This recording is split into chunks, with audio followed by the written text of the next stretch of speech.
Right, good morning. Thursday morning. What's up, boy? How you been? Have you been, bro? Okay naman, bro. Okay How naman. are you? How are you? How are you? Crazy day again for basketball Oh my yesterday. gosh. Oh, before anything, bro, before we get to it. Saturday, guys. Oh, yeah. We're gonna see you on Saturday, okay? Further announcements. Watch out for further details of where. But 7 o'clock Saturday, make it a weekly habit. We're gonna make it a weekly habit, man. I'm gonna be there. Javi's gonna be there. Live stream Saturday. People have been telling me Saturday night live daw. Kaya lang masyado namang halata yung masyado namang nating masyado namang pang Green Hills, pang fake masyado. Pero yeah, man, we're gonna start on Saturday 7 p.m. for our first ever Shoot First live. And I'm so excited to have all of you guys on. Guys, hindi lang Yes, to basta sir. nasa comments ha. Pwede kayong pumasok sa conversation at makipag-discuss sa. So I'm excited for that. All right, so that's on Saturday. Again, thank you very much to everyone for all the support. Okay, go ahead, All Abby. right, let's move on to our news. Meron kami pinag-usapan ni Mikey yesterday na mga updates namin. We're gonna say, Mikey's gonna say if it's bucket or brick. Yep, bucket or brick. Yeah, bucket or brick. Yung mga updates natin. Tsaka guys, hindi ko alam kung wala akong alam Kasi gugulatin niya ako. Actually, ginagaya lang namin yung kay Gary V. Yung Gary V as in Gary, hindi... Gary Vaynerchuk. Oh, Hindi si Mr. Pure Energy. Hindi kami sasayaw dito. Ginagaya lang namin yung overrated, underrated niya. Masaya. So, gawin natin yan. So, si Javi yung nag-compile. Alright, sige. Start na tayo. Local side of things muna. Eliza Valdez revealed as first PBB contestant. Super bucket, pare. Super bucket. When I saw it yesterday, I was like, damn, bro, ito lang ang masasabi ko. Siya yung first celebrity, di ba? Siya yung first celebrity. Pare, parang, I mean, sa reach ni Eliza tsaka sa niya, sa, tawag mo doon? Sa status niya with all her followers, everything. How can you not win? Like, parang feeling ko sure win si Eliza Valdez. Di ba yun? Voting yun? Voting yun. Parang sure win si Eliza. Ewan ko lang kung may bagong rules na ngayon. Pero yeah. If there's any sport in the Philippines that would be perfect for such a thing, volleyball yun. Imagine mo si Michelle Gumabaw nag-post din. So, super bucket, man. Good luck, Eliza. And, man, congratulations. Have fun. And yeah, man, I can't wait. I don't even know. I need to watch it. Like, at least an episode. We'll see. Yes, super bucket though. It's gonna happen soon. As in bucket. All right, next up. Avi GDL finally leaves for Japan. Oh yeah, I saw that yesterday. That's a bucket. I mean, we've all been waiting for. I think siya na lang naman ata yung wala doon. Oh, we haven't seen Kenmark. I don't know yet. Yeah, Kenmark and Dwight are just clearing protocols, but they're also already they're in Japan. there na. Yeah. Okay, so yeah. So I think 2 weeks kasi yun diba? So 14 days. Yeah, that's a bucket, man. I saw how JD brought him also to the airport. And yeah, finally, tas pagpunta niya doon, 2 weeks pa siya. But at least mag-start na yung quarantine. That's the most important thing. He can start practicing or playing after that. The earliest game he can play is against 30. Oh, so that's nice right away. So that's going to be a bucket matchup. Sure. Too. All right, next up. NBA GMs picked among Anthony Edwards, MPJ, Darius Garland, Jaren Jackson Jr., who will have a breakout season in 2021 to 22. JJJ came out on top. That's such a break, though. I mean, nothing against JJJ, but Anthony Edwards? Bro, MPJ went off nung playoffs last year. Oo nga eh. Nagulat rin ako sa top choice. Wait. So JJJ, Anthony Edwards, MPJ. And Darius Garland, Cleveland Cavaliers. Sige, si Darius, sige. Pero like, MPJ? I'm going MPJ, bro. Or Anthony Edwards, bro! The Ant, yes, yeah, sir. The Ant, yeah. But that's a brick for me. Nothing against JJJ, but that's a brick for me. Brick. All right, next up. Kyrie Irving continues to remain unvaccinated, which is making him miss practices and possibly their preseason game against the Milwaukee Bucks this Saturday. Oh my God, wala na. Brick airball. Tangin na baldog. Puta. This is all I'm gonna say. People come at me and say that it's their choice. I'm not saying that's not their choice. I'm not saying na mali sila for not wanting the vax. What I'm saying is, don't be surprised if the NBA or the team will trade you or won't pay you if you can't play. In any other work, if you can't get something that's required, you're fired. Yun lang yun. So I'm not saying That's how people simple it is. people kasi are coming at me and saying that you can't force someone to get something to get in their body. Get like, I'm not forcing him. Like, then don't. Pero get out. Like, I'm not gonna be surprised if you get traded. Diba? Tapos, si Wiggins pa kapon, kala mo victim na parang, Diba? either I do this or I don't play in the NBA, then don't play in the NBA. Diba? I don't know. It looks so entitled. It's not the vaccine. It's doing something that is required in the league. If you don't get it, then sorry. Diba? So yun lang naman. So it's super brick for me, man. Brick. Sobra, man. All right, last one. D'Angelo Ball fails to make the roster of the Charlotte That's Hornets. such a brick, man. Sobra, bro. I still don't understand to this day kung bakit hindi siya makas-squeeze into a lineup. He was the He had most... a pretty good summer league. Bro, he had a great summer league. He looked great. He's a solid shooter, which is something that... Brad, you can never have enough spot-up shooters in any team. That's exactly... That to me, maybe that and defensive guy, hustle guy, those two are the super kaya mong isingit sa team mo eh. Diba? Like, I don't understand. Most hyped summer league player in history ata si D'Angelo. But still. Tapos hindi malaline up. Labo eh. Brick sa akin yun. Like, I think they're fucking with him na eh. I'm not even like, the Pistons last year ngayon, the Charlotte Hornets, I don't know. So that's a brick for me. That would have been great also for their ticket sales, huh? Exactly. Him playing with his brother. Any team actually could pick him up, man. So yeah, that's a brick. Pag ball brother ka eh. Yeah. That's fun. All right. Do you agree with all my buckets and bricks? Of course, sir. Yeah. Parang agree. Super brick ka din kay Kyrie. Okay. Oh, pare, kalokohan yun. Okay. Last two, PBA. Of course, the San Miguel Beermen winning over the TNT Tropang Giga to take game 2 on Marshall last year's buzzer beater. Super Marshall, man. There's nothing else to say. Like, Terence, Marshall, like Terence led the way, but Marshall finished the job. And oh yeah, that was Mikey's fault. That was Mikey's fault sa last man. Nag-relax siya. Akala niya siguro ang dami na kasing tira eh. Puro mintis eh. So akala niya siguro wala ng time. But yeah, they know he that. Clearly didn't box out. They know Kitang-kita sa replay. Oh, and by the way, I'll just bring it up. Nabasa ko yung article na si Jason Castro daw. His wife was in the labor room. Tawag ba doon? Basta, his wife was in labor during the game. So, I mean, I don't know how that feels, obviously. So, diba? Kasi mahirap maglaro nun, pare. Diba? Sobra, bro. I mean, Poy went through it too, diba? Poy went through it too. Jason yesterday was not himself. So, you can't judge him. So, yeah, 1-1. Makakabawi pa naman. Yes, sir. 1-1. But in the other series, Magnolia takes a 2-0 lead over the Meralco Bolts, 92-78. Na-injure pa si Raymond. Na-eject si Cliff.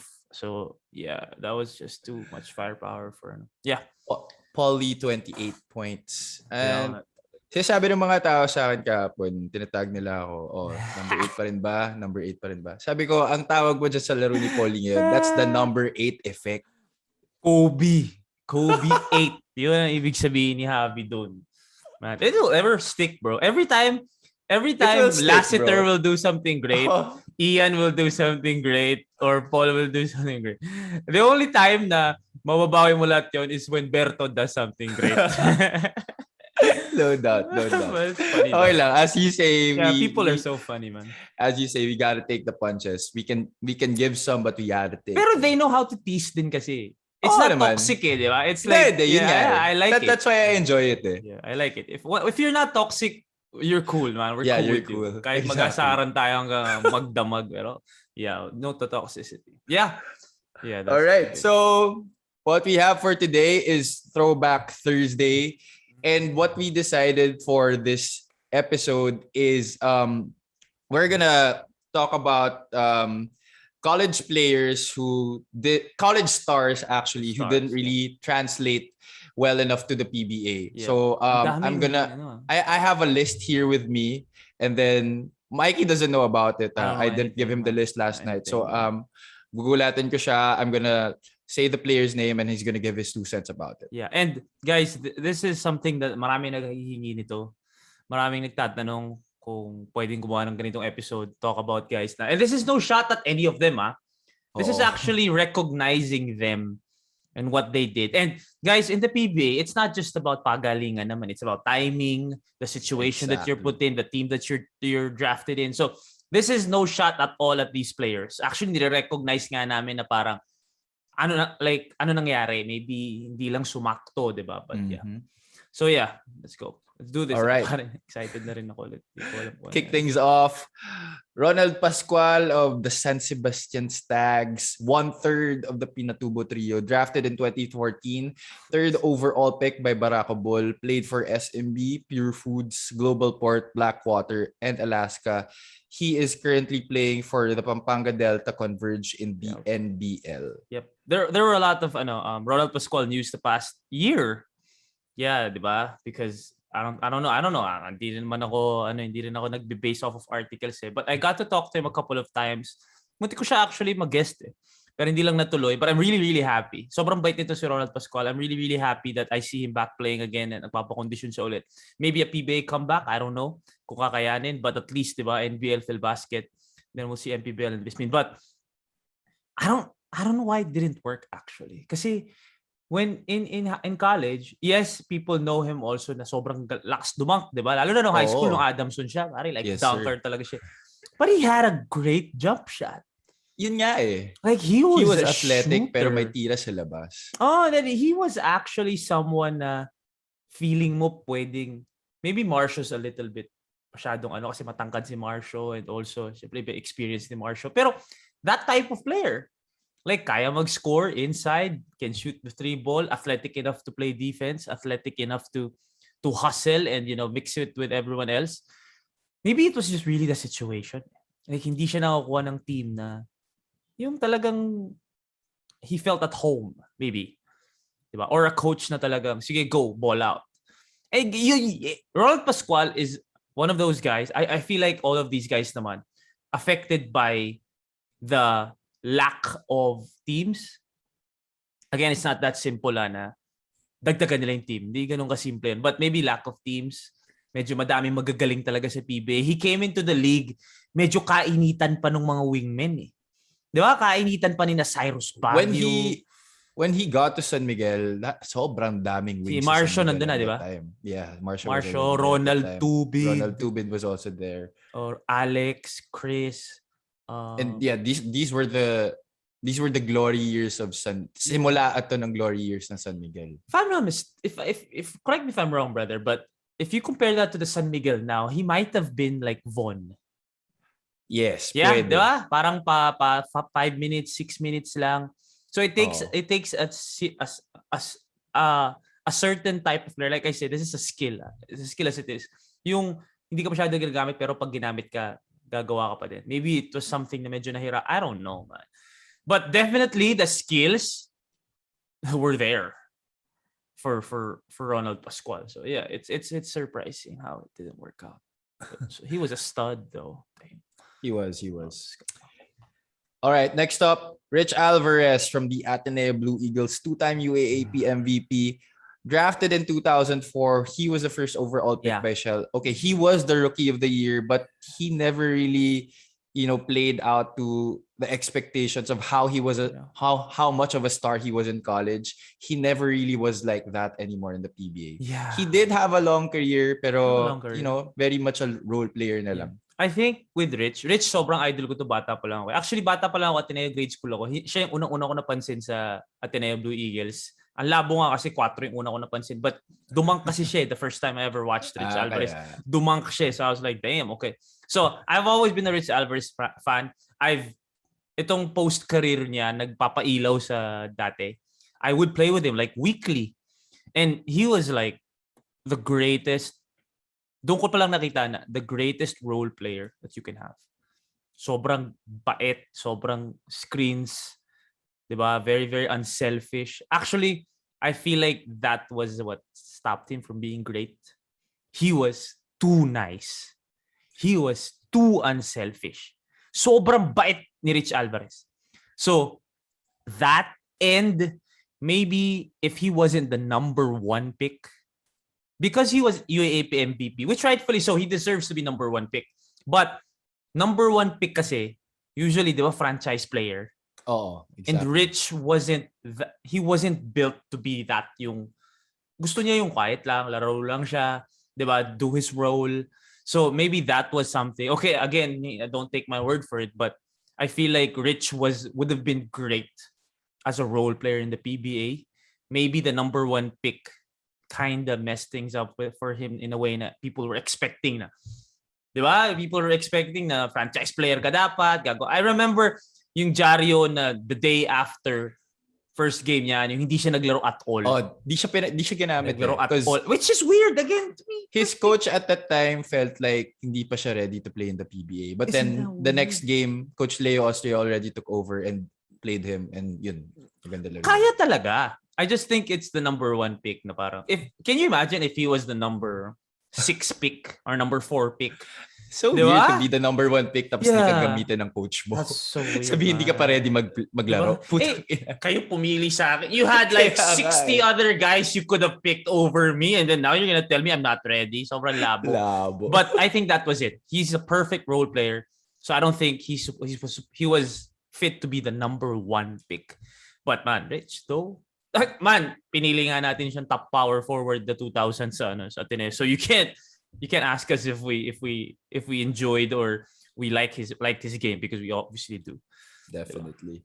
All right, next up, Giorgio Doncil of the UST Growling Tigers, drafted in 2007, 15th overall by Barako. He was the only pick of Barako in that draft. Played for SMB Petron, Shopinas Air 21, Global Port, and the QC Capitals, Mandaluyong El Tigre, and Navotas Unipac Sardinas in PMPBL. Yeah, when you talk about these guys, or guys who didn't make it to the league, they could be great, but at the same time, again, bad situation. Injuries, sorry, hindi ko na count yung injuries. It can happen, injuries. And Phil-Ams.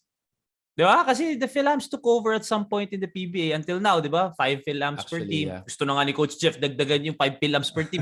So, with Giorgio Doncil, again, sobrang galing.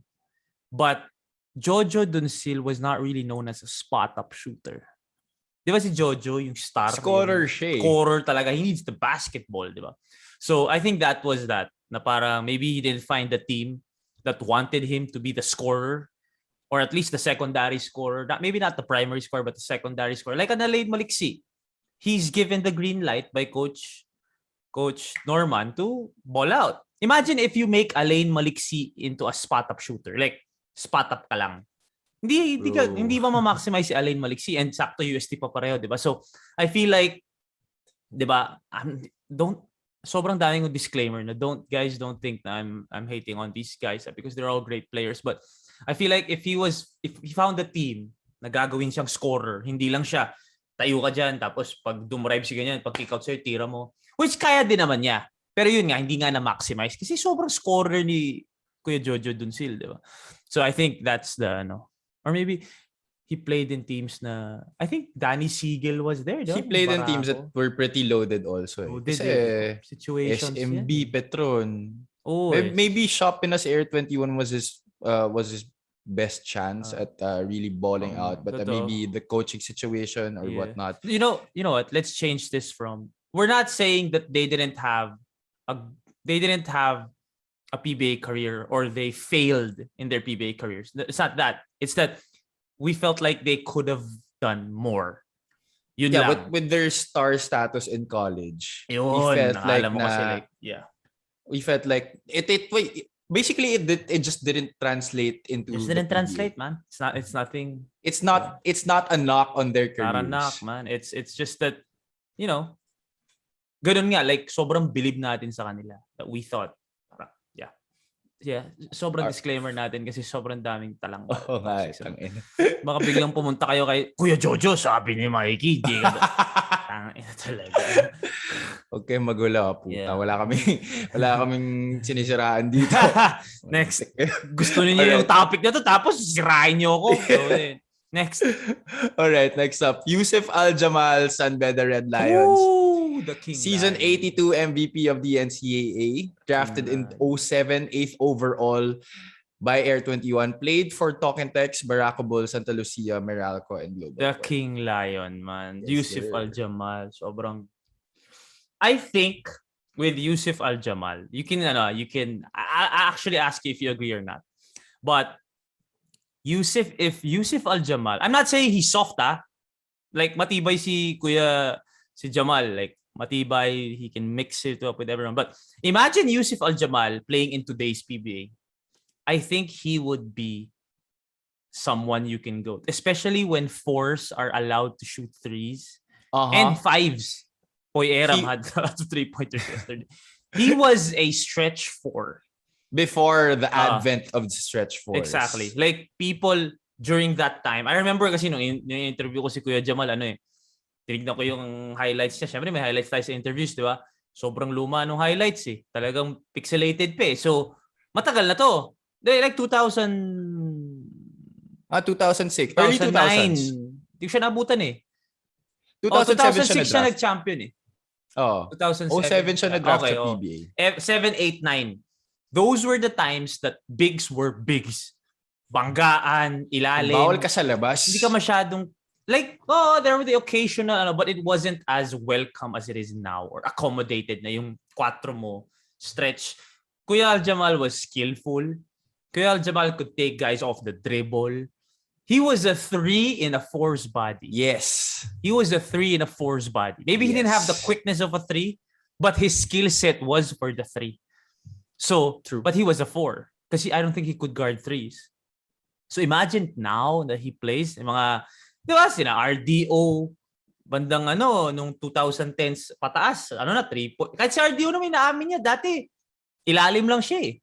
He would score 40 on 2-pointers. And then when he started to get older, the floor was stretched. Doon na siya nagtitri. Reynel Hugnatan ngayon, 3-point. Kelly Williams with 3 points. Si Reynel Hugnatan, fun fact, wala daw yan shooting that. Wala pare. Ano siya, di ba? Back to the basket. Face up, face up. Tapos ngayon, nakakontuhan ko si Tito Jerome Harris ito. Sabi niya, wala daw shooting yan. Di ba? Tapos ngayon, ganun na. So I feel like ganun si Al-Jamal. He was in the wrong era. Yep. He was in the wrong era. I feel like a lot of us were in the wrong. I feel like I was in the wrong era. Kasi ngayon, allowed nang magbakaw yung mga point guard eh. Dati parang... Dati frowned upon eh. Dati kasi, Olsen Rosella was the epitome or the standard of point guards. Olsen Rosella, di ba? Steve Nash. Ngayon, tayo na lahat, tira na natira eh. So, kung ngayon ako naglaro, tapos hindi pa physical ngayon, feeling ko talaga, kung ngayon ako naglaro, ngayon puro papogi, di ba? Puro papogi. So, it was, yun pa pala, another case is you were in the wrong era. The same way that the bigs now na panggaan are in the wrong era. Kasi kung dati yan, di ba? So, yeah. Yeah, Al-Jamal would have been, like, today, whew, yeah. Next. All right. Next up, JR Kawaling, UAAP Rookie of the Year, He's your UAAP boy. Most Improved Player, drafted in 2013, 30th overall, played for Blackwater, Kia, Alab in the ABL, Caloocan Supremos, and Nueva Ecija Migard in the MPBL It's up your till now. Boy, bro. Okay, with Kuya JR, mabait din to eh. I feel like it was a, what do you call this? He was the prototype wing. Honestly, in college, he was the prototype wing. Like, if you were to create a player na prototype wingman, JR Kawaling was that guy. Na height, length, katawan, skills. Katawan niya, di ba? Parang payat lang na kondisyon. Skill set, can dribble, can shoot, can spot up, can pull up jumper all the way to the basket. And that is exactly why siguro, again, like Giorgio Doncil, hindi naging effective sa PBA because he wasn't given an opportunity to ball out. Diba? Maybe nung nag-PBA siya, I won't be surprised kung medyo kinahon siya. Okay, medyo 3 points ka lang. You can't really handle the basketball as long as you could. Diba? Again, these were the days na hindi pa 4 out yung talagang main offense. Hindi pa masyadong welcome or hindi pa masyadong normal yung bara-bara na sinasabi nila. Na you just ball out. Like Mikee Williams can papapapak. JR Kawaling could have done that. If JR Kawaling was given the space to operate, kaya niya eh. But again, that was the time na medyo set play tayo, 'di ba? Ikot bola, 'di ba? So I feel like pwedeng wrong era or number 2, wasn't given the opportunity because maybe he was in teams na medyo mabigat. Diba? So yeah, but JR Kowalik, again, a prototype wingman during his time, bro. I believe he was in the wrong team. San Mig Coffee siya. This was the time of James Yap. James Yap, PJ Simon yan. Ang 2000 ano yan? 13. Puta yan, yung kainitan nila. Kainitan nila to eh. And then sa na-trade? He went to Blackwater after. So diretso na? Blackwater na? Hindi na Oh. siya nagkaroon ng chance sa ibang franchise? I'm sorry, but yeah, let's just face it. Hindi na?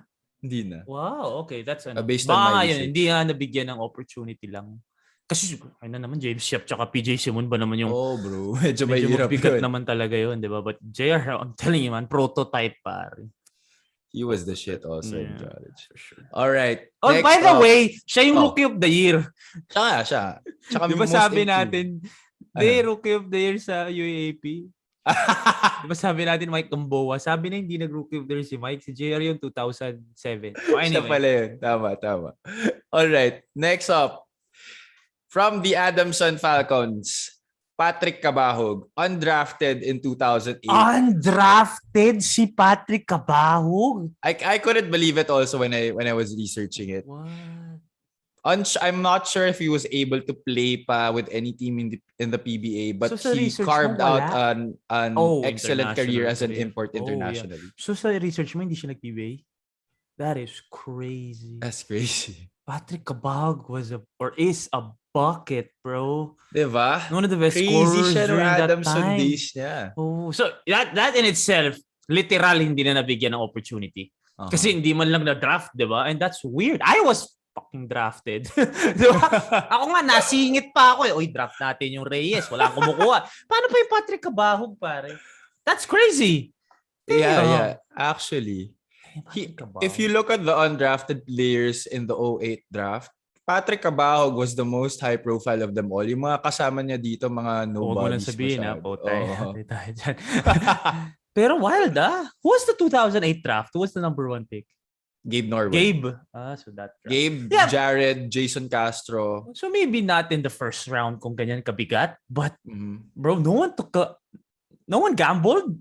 No one eh. Weird. And second round, it was Pong Escobar, T.Y. Tang, Cholo Villanueva. Solid Chico pa Jaime. din, pero like gamble at least. Like, uy, Patrick Cabahog yan. You could like They took him over Jonathan Fernandez. Jonathan Fernandez was number 6 overall in the second round. si NU. NU. Oh, solid din yun. No, Solid, what I'm pero saying solid is din siya. like, Actually, may ano pareho ba kasi yan? nilaro medyo. May ano ba yan? Parang 2 rounds lang? Kasi nung sa 2 amin, rounds lang sila, 08. Hindi, kunyari lang. Let's say 2 rounds lang. May 24 or 20 lang nung time na yun, di ba? 10 teams lang yun. So, 10 teams na talagang nakaset na yung first, second pick nila. But no one picked them up after the draft. That's weird. That's crazy, man. Oh, we all know I'm not sure. I'm not sure if he was picked up after the draft. I couldn't anymore look for it. Yeah, Pero but that pero my point ka naman, maybe not whether he was drafted, not drafted, or in the league, he could have been a bucket in the league. Like, man. But, he made a great career overseas as an import everywhere. Di ba? Yeah. Panalay boy to. Yung Sobra. panalay ni Kuya Patrick sa ibang bansa. Ganun katibay si Kuya Patrick, di ba? So, I think until now, di ba? He's still until playing now, internationally. bro. Oh, Yeah. tas lalaro siya sa Philbasket. I saw a photo yesterday that he signed with the Philbasket team. He's not done, man. And he still gets buckets. Yeah. Diba? That's just crazy, though. He's almost 40 na rin, di ba? Oo, kasi kung 2008 siya Oo. nagpa-draft. Ibig sabihin yung 2008, nasa ano siya, 23, 24, safe. Mga ganyan. Hindi, actually, dati patandaan pala. Siguro mga 25 siya. 25, Kasi till 25 sa EU up. So 25, 24, ganun. So, yeah, I think he's almost, but he can still hoop. Oh, definitely. Nung Vismi nung huli, no? He's one of the type of players na timeless yung laro eh. This is not wrong era. Oh. This is not a wrong Hindi lang era siya situation. nabigyan ng chance. Hindi lang siya nabigyan ng chance. But in that era with James Yap, Mark Kagiwa, Willie Miller, hot take. I feel like if he got the experience and like the development he needed in the PBA, he could have hung with like those scorers, bro.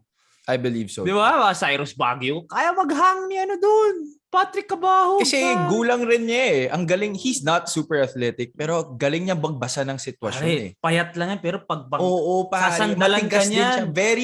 Very deceptive siya. Oo, Oh, bro, nakalaban ko pa siya sa MPBL. Like, sasandalan ka, tapos pe-fade away. Like, kalingin si Patrick Cabao. He could have hung, telling you, man. Patrick Cabao versus Cyrus, Whaley, Ganda James, sana nun, Mark pare. Kagiwa. Oh my gosh. That's crazy undrafted. Okay, next. All right, next up. UAAP Mythical 5 and Defensive Player of the Year in 09 from the UE Red Warriors, Elmer Espiritu. Elmer was in the wrong era. I feel like Elmer was in the wrong era. Ano rin to medyo stretch forward din siya. Finesse si Elmer eh. Hindi naman siya yung banggaan. Si Pari Liagas yun sa UE. So, parang yin yang sila nun eh. Elmer was in the mold of a Rico. Yes. Rico, Arwin. Arwin is the standard of yung mga ganong payat na 4. But Rico is right there. Elmer is right there, di ba? Yun, I think he was just in the wrong era. Like, now kasi, athleticism na yung labanan eh. Athleticism, skill. Dati kasi it was weights room, pabatak ka. Kailangan batak ka kasi kung di ka batak, hindi ka gagana sa PBA. Ganun dati. So, babad parati sa weights room no? Walang di uso pahinga dati. Hindi pare, tsaka palakihan ng katawan. Tsaka hindi yung ngayon kasi 'di ba? Ano na, conditioning, strength and conditioning na ngayon ang tawag eh. Dati hindi, lang. Buhat lang. Like bicep curl kayo, like kailangan malaki ka. So, Elmer was in the wrong era because he could shoot, he could jump, but he wasn't the type na tangina pupunta sa ilalim. Hindi siya banggaan tayo. That was Pari Liagas' job. That was Pari Liagas' job. That was Fampulme's job. Yes, I don't know kung nag-abot sila, but ganon, feeling ko he was in the wrong era. If he was now, natalunan lang, di ba? Na Poy Eram, ganon, di ba? Payat na ngayon, di ba? May shooting. So, wrong era. I feel like wrong era. Tsaka pare, ilang beses ako binangungot ng play nila ni Paul Lee na baseline cut tapos tali yung tayo na ngayon. Buisit. Alam mo yung buong UAAP noon, pag alam na namin may tinatawag si Paul na parang, ayan na. Pero putang ina, pag bato, ganun pa din Dunk pa din Buong UAAP alam na yung play na yun. Pero nagagawa pa rin nila. And nag 14-0 sila because of that. Diba? Yun. Yung 2007. 09 ata. Hindi ba 09? Hindi. 7 sila nag 14-0. 09 nag-final sila. Tama. Ateneo kalaban. Yun yung rookie year ko nun. Si Dylan yung MVP. Okay. Alright, next. The Man of Steel, Eric Salamat, drafted in 2011, 13th overall by Alaska. Played for Air 21, Talk and Text. Then, the Pilipinas Agalas in the ABL. Eric Salamat. Again with Eric Salamat. Ito hanggang ngayon. Binabangungot ako But Eric Salamat just wasn't given the opportunity, man. Again, Eric is not the flashy type. Eric is the type na, man, Eric was a great defender. He was. Grabe. I think he was, if he was allowed to like just ball out, especially on the defensive end, like steal, diba? Pickpocket, gamble, doon siya magaling So, it takes a certain type of coach na talagang will trust Eric and be like, go. Kasi if you contain Eric and say, wag ka masyadong sumundot, ganito. Well, you have to consider also na injury kasi, di ba? Na-ACL siya sa di ba? Yeah. Sa PBA. But he was already doing good sa Alaska. He was, when I talked to him, he was already the backup point guard if I'm not mistaken. Is LA ata ng time na yun Si LA. Di ba? So, he could have been a great backup point guard. Steady, Brian Heruela. Di ba? Those types of players. But Eric was more refined. Eric was more like smooth. Like Eric could score. Sobrang swabe ni Eric Salamat maglaro, guys. Eric could score, could play defense, could go all the way, can shoot. So he was offensively medyo mas pino to. Medyo mas pare hinog compared to like Brian Heruela. Bro, don't tell me that Eric Salamat couldn't have been like a Kib Montalvo right now. Pare, even better. Like, even better. The only difference is Eric wouldn't tutungin na pressure. Kasi hindi siya ganung defender Tayo-tayo Which again, timing siya which again, it takes a certain type of coach or a certain type of environment to understand Hindi sila tamad. Binabasa nila. Kasi nga, pwede mong bansagang tamad nakatayo lang, di dumidepende, di po may pressure. Pero puta. So, Kib Montalvo, Brian Heruela, Anjo Karam, yung mga ganong role, don't tell me. Eric, salamat ko lang done that. Pwede ka kasi maging masipag na defender and smart na defender. But Exactly. pwede ka rin maging smart lang na defender. This isn't a hit on anyone, but there's that. I call it fake hustle. There is such a thing as fake hustle for me. Like when the ball is rolling all the way to the outside, tapos ida-dive mo kahit alam mo namang hindi mo na makukuha. That's fake hustle to me. I've never been a fan of fake hustle. Kasi parang, yeah, okay, you dove, but alam mo naman hindi mo na makukuha eh. Yung mga ganun, fake hustle sa akin yun. And also but the thing is, a lot of coaches here in the Philippines, they're a fan fall of that. for that. Minsan pare, palabas na yung bola. As in, isang bounce na lang lalabas na. Sobrang layo ko pa pare, pero denied. Tapos, inabot. Tapos bigla, nice one pare, nice one. It's fake hustle, man. There are only siguro a handful of coaches here in the Philippines na hindi na naloloko ng gano'n. Oo. Tangina, wag ako. Imagine mo si Eric Salamat naglaro for like Coach Chito. Pare! Oh, bro. Unleashed yan. Bro, Unleashed yan. Eric Salamat was... If he was in the role of Halalon right now, I feel like he would blossom. Oh my God. Like, Halalon is the perfect example of hustle siya, pero hindi siya fake. Mm-hmm. Like, he's not gonna do some stupid shit na he will hustle yung alam niyang makukuha niya. Pero yung hindi naman niya makukuha, hindi niya hustlein yun. So, Halalon is the perfect, Halalon and Chris Ross. Perfect defenders.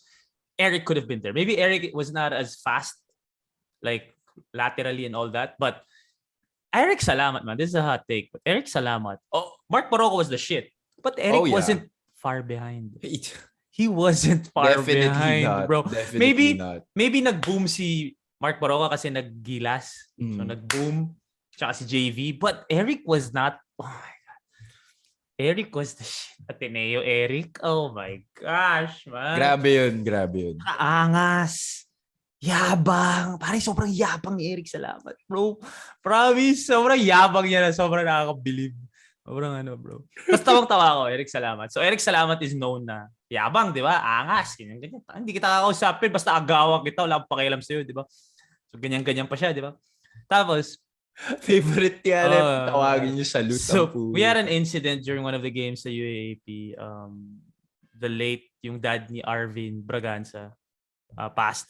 So, a week after the game, Ateneo showed up dun sa funeral. Di ba si Eric? Si Eric, di ba? Parang dumating si Eric, naka-polo shirt, naka-glasses. So, parang ako, tanginan to. Like, sobrang bait na itsura niya bigla. I'm like, tanginan to ka, nakakalaban ko, busta ko dito. Tapos bigla, uy, bro, ganun. Pinakayoko yung sobrang kakainin ka na ng buhay, tapos sobrang bait pa off the court. So parang... Yun yung sobrang nakakainis kasi gusto kong magalit sa iyo pero ang bait mo Tinira mo ako, tapos nag-sorry ka. Parang Chris Tew, di ba? Tinira mo, tapos nag-sorry ka bigla. So, yeah. Eric is... Chris Tew, sobrang salbahe sa court. Sobra, bro. Tapos sobrang gwapo kasi. So pag nag-sorry, okay lang. Pero natamaan ka na, pare. Okay, Eric, salamat, man. All right. Next up, again from Ateneo. Drafted in 2013, number 11 overall from Global Port. Played for Barako Bowl, Ginebra, Mahindra, Meralco. Nico Salva of the Ateneo. Nico. Okay. Nico is one of those din na parang you gotta give him the space. The way Coach Norman did. Okay, I'll say this about Ateneo. I'm sorry if people will take this the wrong way, but this is just me being honest. I'm just gonna state what I feel like, Ateneo, they did it. They don't mold you into a superstar.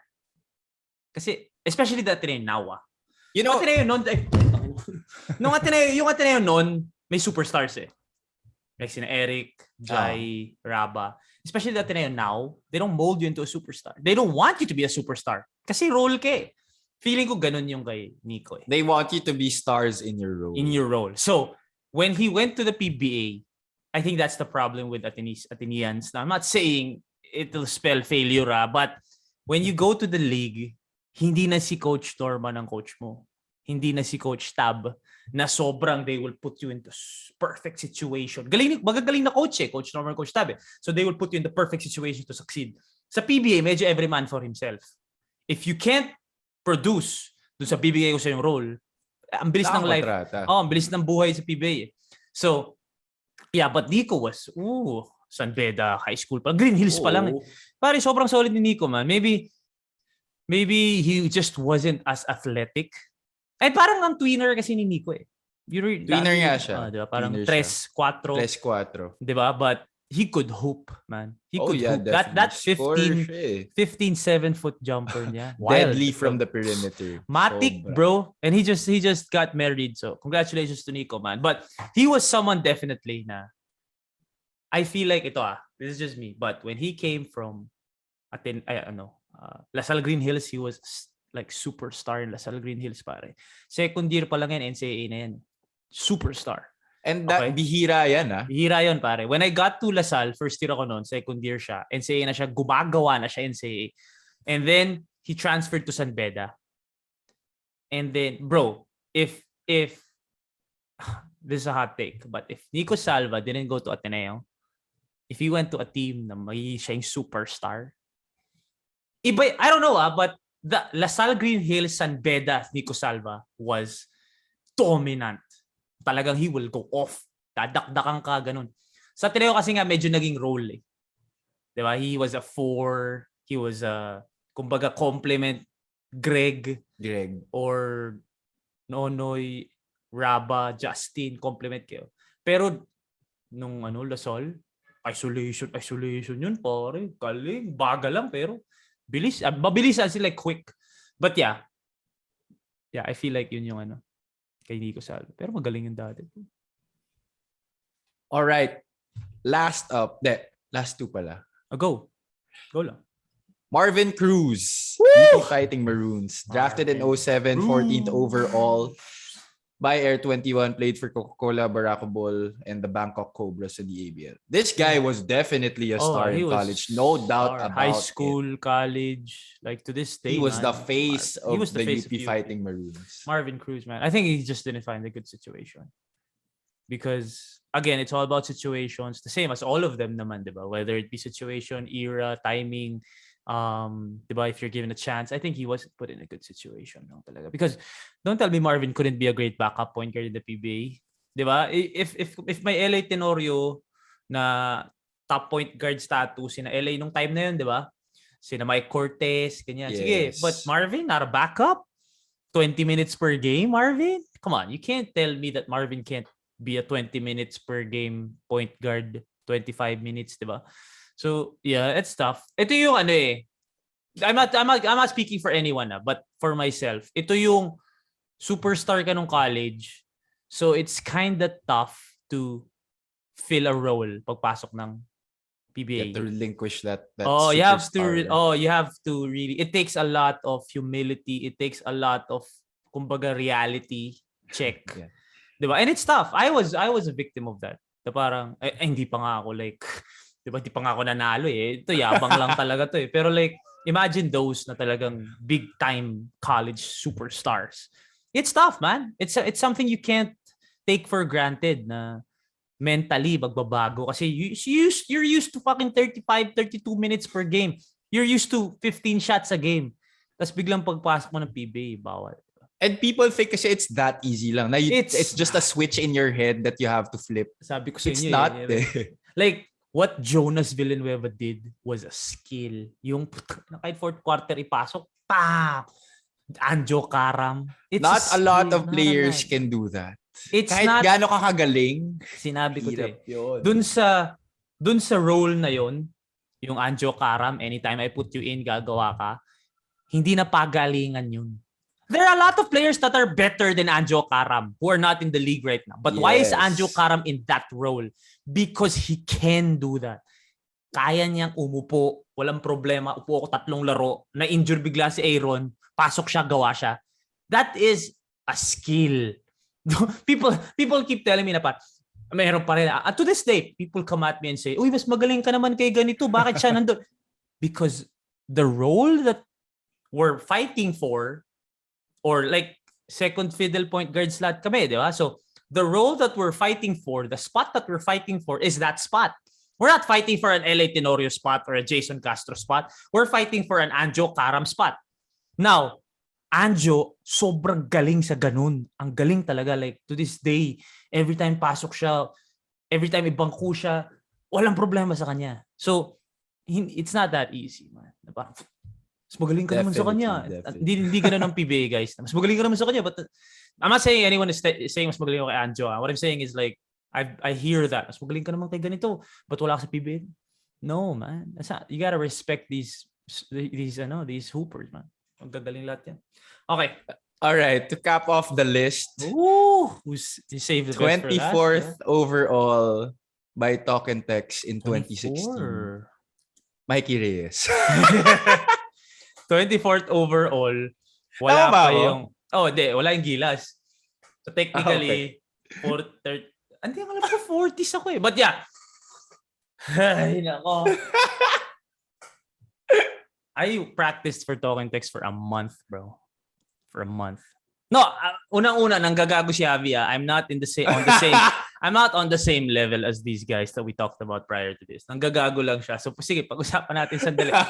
Experience, bro. I practiced for a month sa Talk and Text.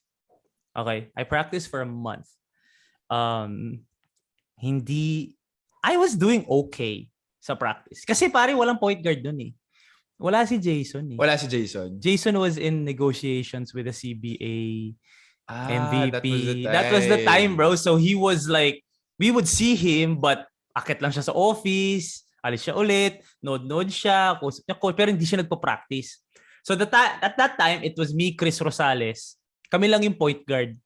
And then that was talaga. And then that was the time that they were trying to make MGR a point. Okay. So sa depth chart nun, first point guard namin si MGR. Second si Chris. Tapos, this is when I knew that I wasn't part of their plan. Their third point guard sa mga scrimmage was Larry Fonasher. Sheesh! That's when you know. That's when I like, Larry is Larry. Legend. But point guard? But he's no point guard. He's no point guard. So they were, as in like, yun yung type na parang nasa practice ako parang, talagang, wala kasi. Like Larry would start, or second group ba siya? Basta Larry would play in the first two groups. Pero siya din magpo-point guard dun sa third group. So I knew na walang plano sa akin. And then, practice game. May 3 practice game yan eh. We went up against Kia, Magnolia, Alaska. Parang very fresh pa sa memory mo. Oh, very fresh lahat yan, bro. And then sa practice, bro, I would play well.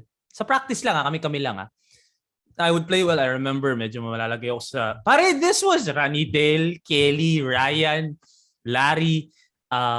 Coach Nash to, no? Oh, Coach Nash, Harvey. Diba? So, talagang gagalingan mo talaga. But again, wala nga point guard, ako lang eh. At saka si Chris eh. Chris was solid, man. But MGR, wala, hindi naman point guard talaga. So, I felt like, okay, baby, kaya. Okay, sige, try out. So, practice, okay naman ako. Then the games would come. And this is what I was saying. They would put me in third quarter. So, yun yung sinasabi ko na, man, hindi ko kaya talaga eh. Like, I can't. Like, I just can't. Pare, first ever game ko, third quarter ako pinasok. Kia muna. LA Rebilla, pare. So, you come in, yung point guard na kalaban, full sweat. Pare yung mga yan, the same way that how I was when I was in college, when I see a rookie come in third quarter, para kang nagpasok ng ulam nun, di ba? Para, sure. Rookie ka na. Siyempre, may kaba ka pa, rookie ka. Hindi ka naman signed. So, hindi ka signed hindi ka assured. So, kainin kita ng buhay. So, I felt like ulam every time I was sent in. Third quarter, pinasa ko Kia.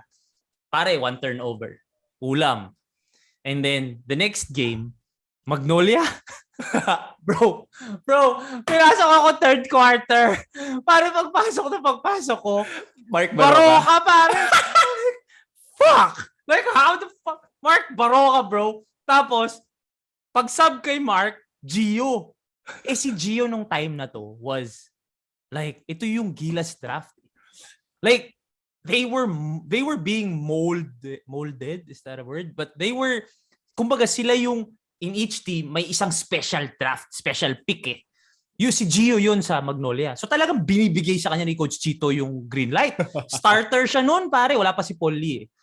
So, bro, like, when I came in third quarter, Mark Baroka, Gio Halalon, turnover na naman. Nightmare, bro. Nightmare talaga. Ito matindi. Last tune-up game namin. Last tune-up game of the... Tapos magliliga na. Siguro mga 3 weeks na ako nag-ensayo nito. Punta kami, Alaska Gym. Gatorade, Alaska. Kinausap ako ng coach. Hindi si Coach Nash eh. Assistant coach. Sabi sa akin, Mikey, yung main core muna yung lalaro. So okay, no problem. Kumbaga, I think 2 kami na hindi lalaro. So okay, no problem. Like, fine.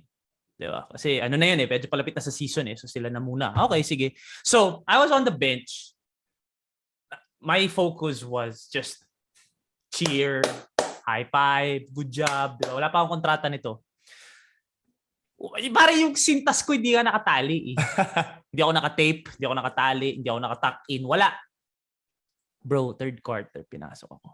Ulol! Not even kidding, bro. Bro, no joke, pare. Like, Mikey.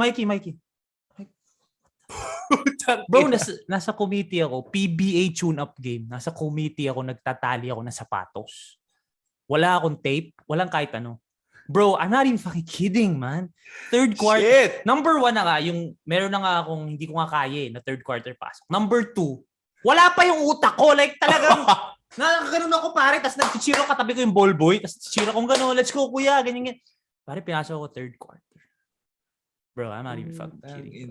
Pagpasok ko, bro, Abel Galigis. Basta, alam mo yun, di ba? Ganon din yun. Pare, parang Mark Baroka din yun eh. So ginawa akong ulam.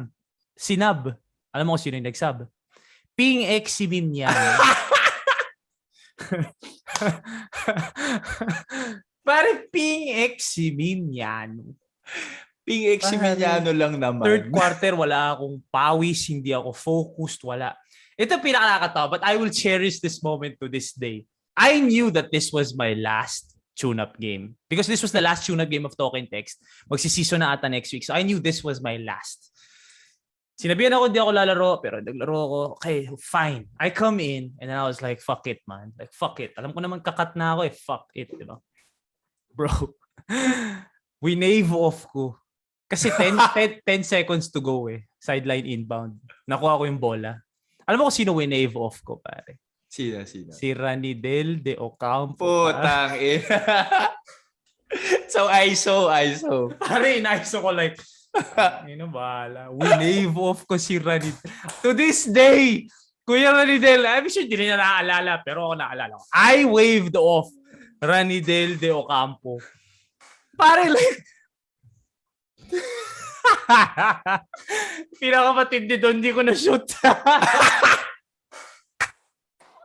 Bro, to this day, pangahawakan ko yun, pare. So, hindi ako, again, it was a bad game. After that, maybe a week after, ito pinakamatindi. Sunday na, bro. Ang opening, Sunday. The opening is at like 1 p.m. Dati ganun yun eh, Araneta, 1 p.m. 12, ganyan. We had practice at 8. So, okay, 8 a.m. Wala pa rin ako kontrata hanggang ngayon, ha? So, punta pa rin ako. Pero pumunta ka? Oo, punta ako. Kumbaga, hindi ako tinatanggal eh. But at the same time, hindi rin nila ako binabayaran. So, 1 month na ako nag-ensayo nun. So, punta ako sa sa Moro. 8 o'clock. Pare, practice pa ako after the practice. Tinawag na ako. For the first time ever, they finally called me. Kasi, ganun yun eh. Isa-isa tinatawag eh. Pero the whole month, sila. Never ako. So, finally, tinawag ako. Alam mo kung sabi sa akin? Hindi muna namin ikaw mabibigyan ng kontrata. Kahit practice player. Kahit practice player, wala. Medyo walang spot, ganyan. Actually, tinanggal ka namin ng maaga para makahanap ka pa ng ibang team. Putang ina. I was like, opening na mamaya. Opening na mamaya, diba? But, yeah. And then after that, wala. It was just, wala. Like, medyo mahina ako sa ganun eh. So Wala, I was like, tinanggal ka raw na maaga para makahanap akong iba. Oh. Wala Bago na. mag-opening. Kaya 8 o'clock ka tinanggal. No, 8 o'clock ako tinanggal. Hindi, after practice pa nga eh. Sa mga may time pa 10:30. kasi di ba 1 pa naman opening. So may 10:30. mga 3 oras ka pa Pare, it was tough because that last practice, I remember, nandun na lahat ng jersey, nandun na lahat ng jogging pants, lahat ng jackets, nandun na lahat. And I never had a jersey because when we were practicing tas yung mga tune-up game, ginagamit ko pa yung jersey ni MGR. So ang laki pa ng jersey ko. Kaya mukha talaga akong totoy. Ang laki pa ng jersey ko, tas lalaro ko third quarter ako papasok, ulam, ganun. So, that was the story. Ano talaga, man. It was a nightmare for me that 1 month, bro. I mean, I enjoyed talking text, like mga kuya doon, the coaches, Coach Nash was there. I enjoyed it, pero as a hooper, man, yung kumpiyansa ko pare, hindi ata ako marunong mag-basketball. Yeah, that was the story of my PBA life, man. There's no one to blame. I'm just not built for the PBA, I guess, for that role.